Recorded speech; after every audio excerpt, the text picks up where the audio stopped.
Good morning everyone.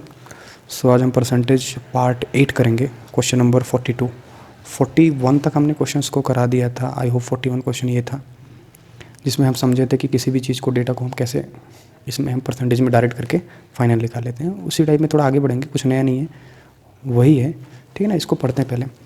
On a test consisting 142 questions, किसी test में 142 question है। Ram answered 40% of the first 71 questions correct. Other 71 questions does he need to answer correctly, by which he could get 60% on the entire exam.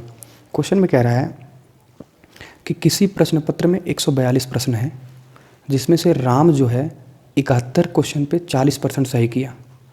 पहले मतलब 2 paper हो गए ना उसमें, पहले 71 प्रश्न पे उसने 40% सही किया और दूसरे 71 क्वेश्चंस पे वो कितना सही करे कि कुल मिला के उसे 60% सही कर पाए।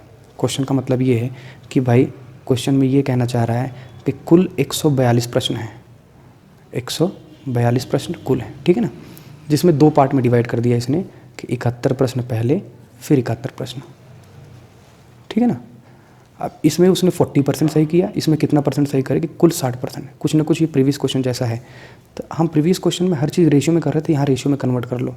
ये पेपर 1 ये पेपर 2 है ना, तो रेशियो में कन्वर्ट नहीं करोगे तब भी आएगा, लेकिन ईजी हो जाएगा कैलकुलेशन। 71:71 का अगर हम देखो तो 1:1। अच्छा दोस्त, इस 1:1 का मतलब क्या हुआ? इस 1:1 का मतलब हुआ कि दोनों प्रश्न पत्र जो हैं वो 1:1 में बराबर नंबर के हैं। ठीक है, अब कुल अगर पहला प्रश्न पत्र 1 का है, दूसरा प्रश्न पत्र 1 है, तो कुल कितना होगा? 2 का होगा भाई। इस हिसाब से ये भी तो रेशियो चेंज होगा। 71 142 71 को हमने 1:1 कर दिया, तो 1:2 होना चाहिए। तो कुल प्रश्न पत्र 2 नंबर का हो गया, पहला प्रश्न पत्र 1 नंबर का हो गया और दूसरा प्रश्न पत्र 1 नंबर का। ये मैंने अनुपात में चेंज कर दिया और चेंज करने का बस एक ही मतलब था कि कैलकुलेशन ईजी हो जाए। बात समझ में आ गई? अब क्वेश्चन में कह रहा है, ध्यान से समझना, कि पहले प्रश्न पत्र, पहला मतलब ये भाई पहला प्रश्न पत्र ये है ना, पहले प्रश्न पत्र का एक क्वेश्चन है केवल, पहले प्रश्न पत्र पे वो 40% सही किया। अच्छा, अगर वो 40% सही किया, 40% सही किया, तो कुल मिला के उसे 40% या 40 मार्क्स मान के चलो, हम परसेंट लगाते आ रहे हैं इसलिए लगाएंगे। पहले प्रश्न पत्र पे 40% सही किया, फर्स्ट क्वेश्चन पेपर पे या फर्स्ट पार्ट पे 40% राइट किया, तो टोटल 40% गेन हुआ कि नहीं? अच्छा, जो दूसरा प्रश्न पत्र है, सेकेंड पार्ट है, सेकेंड पार्ट भी तो 1 ही मार्क्स का है ना, सेकेंड पार्ट भी 1 ही मार्क्स का है। वो कितना परसेंट उस पर गेन किया ये हमें नहीं पता है, लेकिन ये ज़रूर पता है कि कुल मिला के मतलब कुल कितने नंबर का एग्ज़ाम है भाई? 142 को काटा था, 2 आया था ना, कि कुल मिलाकर उसे 60% का गेन होना चाहिए। कुल मिला के उसे प्रश्न पत्र में 60% मिलना चाहिए। 60 दूना 120। दोस्त एकदम सीधी सी बात क्लियर है यहाँ पे कि पहले पे 40% मिला, दूसरे पे कितना मिला, लेकिन कुल 120। तो बताओ 40 में हम क्या ऐड कर दें 120 हो जाए भाई? 80 ऐड करना पड़ेगा कि नहीं? 80%। 120 में से 40 माइनस कर दो। इसका मतलब सीधी सी बात बताओ, दूसरे प्रश्न पत्र में वो कितना परसेंट पाएगा? तो यहीं से x की वैल्यू निकालो, यही तो दूसरा प्रश्न पत्र है। तो भाई यहीं से अगर हम x की वैल्यू निकाल दें, यहीं से निकाल दें, तो x% बराबर क्या होगा? 1 उधर चला गया तो 80% ही रह गया। इसका मतलब दोस्त ये हो गया कि दूसरे प्रश्न पत्र पे, दूसरे जो क्वेश्चन पेपर था उस पर 80% पाएगा, तब जाके ओवरऑल उसे 60% प्राप्ति होगी। मेरी बात समझ में? सेम टाइप है, समझना है। अच्छा, आप कहोगे आपने इसको जो चेंज नहीं करते तो हो जाता, तब भी हो जाता है यार, करके देख लो। 1 की जगह 71 लिखो, इस 1 की जगह 71 लिखो और 2 की जगह क्या लिख दो? 142। उस हिसाब से डेटा चेंज होता चला आएगा। लेकिन जब देख रहे हैं कन्वर्ट हो रहा है, इतना ईजी कैलकुलेशन करेंगे। 142 को हम 71 को 40 से गुणा करें, वो ईजी पड़ेगा। सो डिपेंड ऑन यू। ठीक है ना, आई होप क्लियर है। नेक्स्ट भी देख लो, कुछ ऐसा ही है। नेक्स्ट क्वेश्चन जो हमारा कह रहा है, ध्यान से समझना। नेक्स्ट क्वेश्चन ये कह रहा है कि on a test consisting 126 question, total भाई 126 क्वेश्चन है। चलो good. Radha answer 65% of the first 63 question. पहले 2 पेपर में ये भी डिवाइड है, 63 मार्क्स का पहला है और 63 मार्क्स का दूसरा है। देखो, और देखो क्या 63 126 हो रहा है? हाँ हो रहा है। तो फिर इसको रेशियो में चेंज कर दो यार भाई। ये 1:1 में आ गया, मतलब पहला पेपर 1 नंबर का, दूसरा पेपर 1 नंबर का, कुल पेपर 2 नंबर का नहीं होगा? फिर ये हमने बदल दिया इसको तीनों को। ठीक है, अब क्वेश्चन ये कह रहा है कि बच्चे, Radha answered 65% of the first. पहले पे राधा को 65% गेन हुआ, 65 गेन होगा तो टोटल 65% गेन होगा। जबकि अदर 63 पे, मतलब दूसरा वाला पेपर भी एक ही नंबर का है, दूसरे पे भी उसे कितना परसेंट गेन हुआ, 65। The first question correctly, other 63 question does she need to answer correctly by which, कह रहा है दूसरे पे वो कितना परसेंट गेन करे, दूसरे पे कितना परसेंट वो प्राप्त करे जिससे पूरे पेपर पे, पूरा पेपर 2 मार्क्स का मेरे हिसाब से, ठीक है ना, पूरे मार्क्स पे उसे 75% की प्राप्ति हो। Question is completely same like the previous question is, ठीक है ना, वॉज। अब यहाँ पे देखो 75 टू से कितना होगा, 150। अरे होगा कि नहीं होगा भाई। अब सीधी सी बात बताओ, 65 में हम क्या जोड़े कि 150 हो जाए, तो 150 में से 65 माइनस करोगे तो वही तो निकल के आएगा, 10 में से 5 गए, और यहाँ पे भाई 85% जोड़ेंगे तभी तो आएगा। अरे समझे कि नहीं। अब कह रहा है कि दूसरे पे कितना परसेंट वो गेन करेगी, टोटल इतना, तो दूसरे पे देखो, दूसरा यही है ना, दूसरे पे मान के चला था मैंने x% गेन करेगा, तो भाई यहीं से x% बराबर निकाल लो, x% निकालोगे तो एक उधर जाएगा तो कोई फ़र्क नहीं पड़ेगा। इसका मतलब ये हो गया, सीधी सी बात, एकदम सिंपल सी बात ये हो गया कि दूसरे पे वो 85% गेन करेगा, तब जाके कुल मिला के उसे कितना पड़ना, 75% गेन होगा। आई होप एकदम क्लियर है, ईजी है। हम ये क्वेश्चन इसलिए बता रहे हैं क्योंकि लैंग्वेज थोड़ा उससे डिफरेंट था ये, ठीक है। नेक्स्ट क्वेश्चन, क्वेश्चन को ध्यान से पढ़ना। A man spend 75% of his income if the income and expenditure are increased. देखो ये भी टाइप वही है बट लैंग्वेज डिफरेंट है, इसलिए करा रहे हैं इसको, ठीक है ना। समझना कि कैसे सेट हो रहा है उस पर, ठीक है ना। कह रहा एक एक लाइन पढ़ता है। A man spend 75% of his income, एक आदमी अपनी इनकम का 75% खर्च करता है। मेरे भाई 75% का मतलब क्या होता है, सीधी सी बात बता दो मुझे। 75% का मतलब क्या होता है, 75% का मतलब होता है 75/100, 75/100 को ना 25 3 75 3/4। कोई डाउट आई होप नहीं होना चाहिए। ये हम लिख रहे हैं, ये सब बिल्कुल नहीं लिखना चाहिए, अब क्लासिक नहीं हो चुके हैं। इसका मतलब क्या हुआ, अ मैन स्पेंड्स, खर्चा करता है ना, मतलब अगर उसकी इनकम 4 रुपये है तो 3 रुपये वो खर्चा करता है।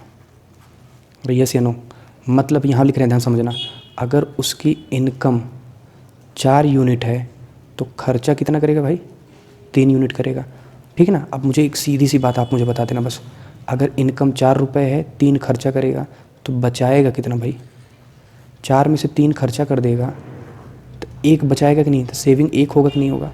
हमने तीनों डेटा लिख दिया क्योंकि 3 चीज़ की बात कर रहा है। अब क्वेश्चन का हम ध्यान से पढ़ते हैं। क्वेश्चन में कह रहा है कि एक आदमी 75% खर्चा कर दिया, जिसका इतना मतलब निकल के आ गया। If his income and expenditure आज इंक्रीज्ड बाई 20% एंड 10%, अगर उसकी इनकम 20% बढ़ा दी जाए, इनकम 4 है, इनकम को 20% बढ़ा दो भाई, चलो गुड। इनकम को अगर हम 20% बढ़ा देंगे तो क्या आएगा दोस्त, 20 चौक 80%। और एक्सपेंडिचर को 10% बढ़ा दो, एक्सपेंडिचर को 10% बढ़ा दो, एक्सपेंडिचर को अगर हम 10% बढ़ा देंगे तो आ गया 30%। तो कह रहा बताओ सेविंग में कितना परसेंट चेंज आएगा। तो मुझे नहीं पता सेविंग में कितना परसेंट चेंज हुआ, सेविंग को x मान दो। लेकिन आप मुझे बताओ क्या इन दोनों को जोड़ने पे यहाँ लिखा जाएगा, नहीं। इनकम से, ये लॉजिक तो यहाँ से समझ में आ रहा है ना, इनकम में से जितनी आपकी इनकम है, जितनी कमाई है, कमाई से खर्चा हटा दोगे तभी तो बचा हुआ पैसा आएगा सेविंग। अगर इनकम में से एक्सपेंडिचर घटाओगे तभी तो सेविंग आएगा, और हम सेविंग निकाल रहे हैं तो सेविंग का मतलब 80 में से 30 के 50% लिखना पड़ेगा। ये मेरी बात समझ में आई कि नहीं आई।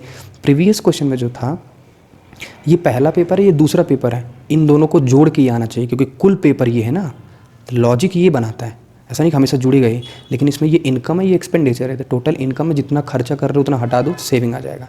क्वेश्चन में एक बार फिर से पढ़ते हैं। एक आदमी इनकम में 20% बढ़ा दिया, एक्सपेंडिचर में 10% बढ़ा दिया, तो बताओ सेविंग में कितना परसेंट बढ़ाएगा वो या घटाएगा, जो भी निकल के आएगा।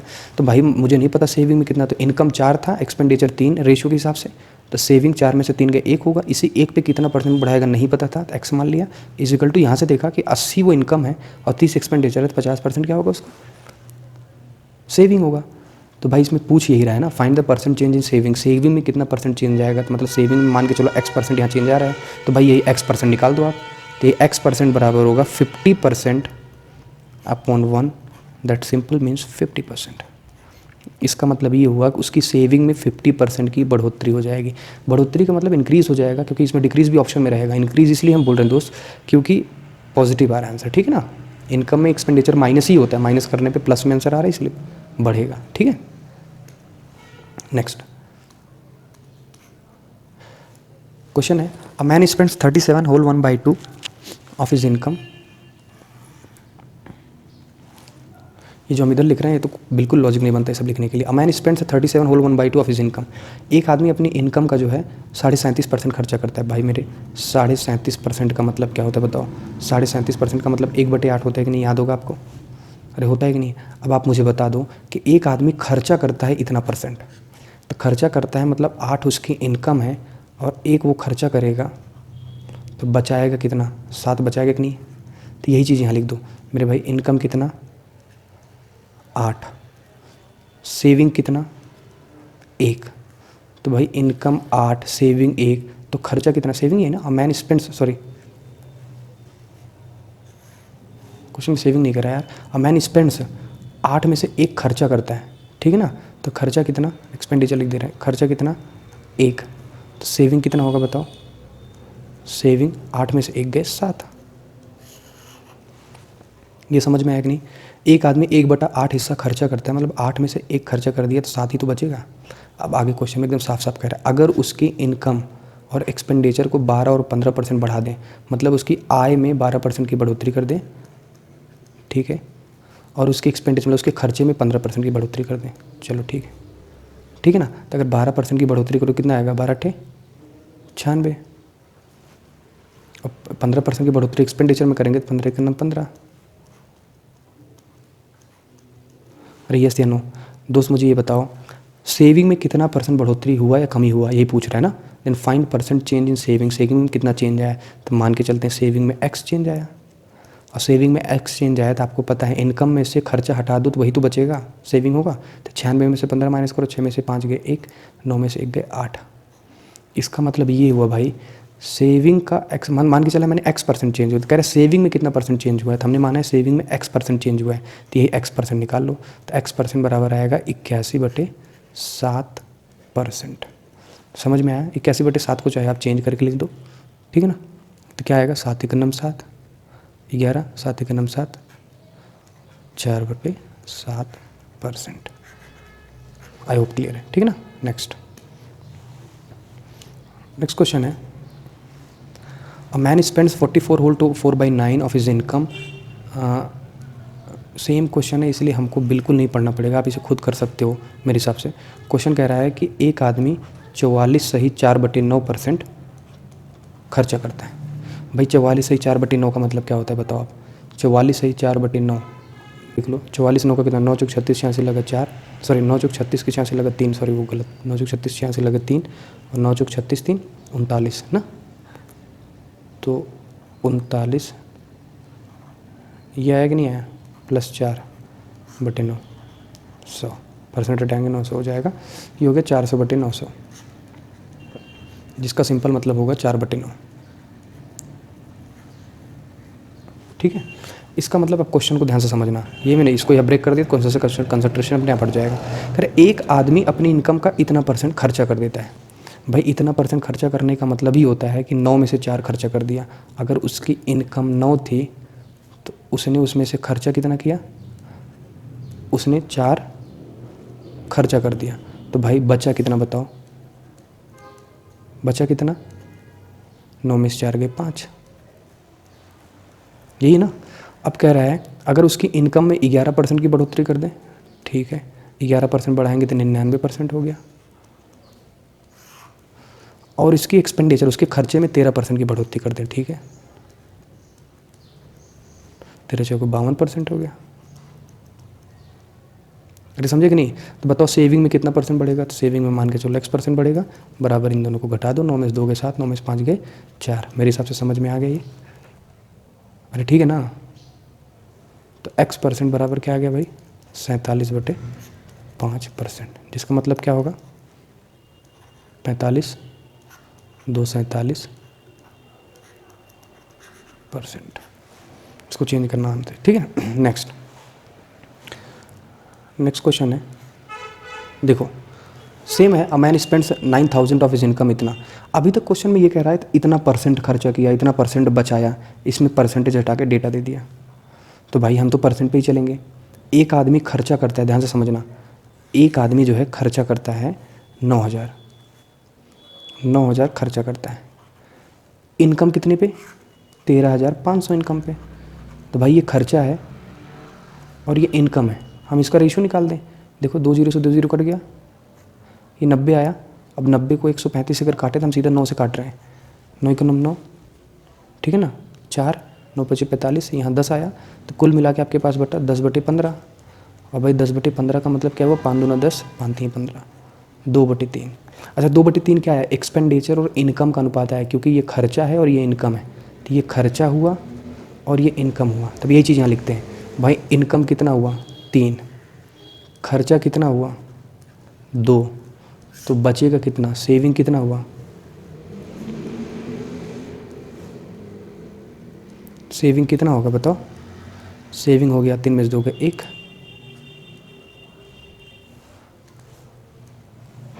सेविंग हो गया 1। अब क्वेश्चन में कह रहा है कि अगर उसकी इनकम में 14% की बढ़ोतरी हो जाए, चलो ठीक है, और एक्सपेंडिचर में 7% की बढ़ोतरी हो जाए, ये भी ठीक है।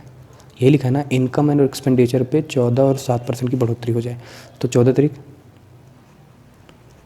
42, और भाई 7 दूना 14%, ये हुआ कि नहीं।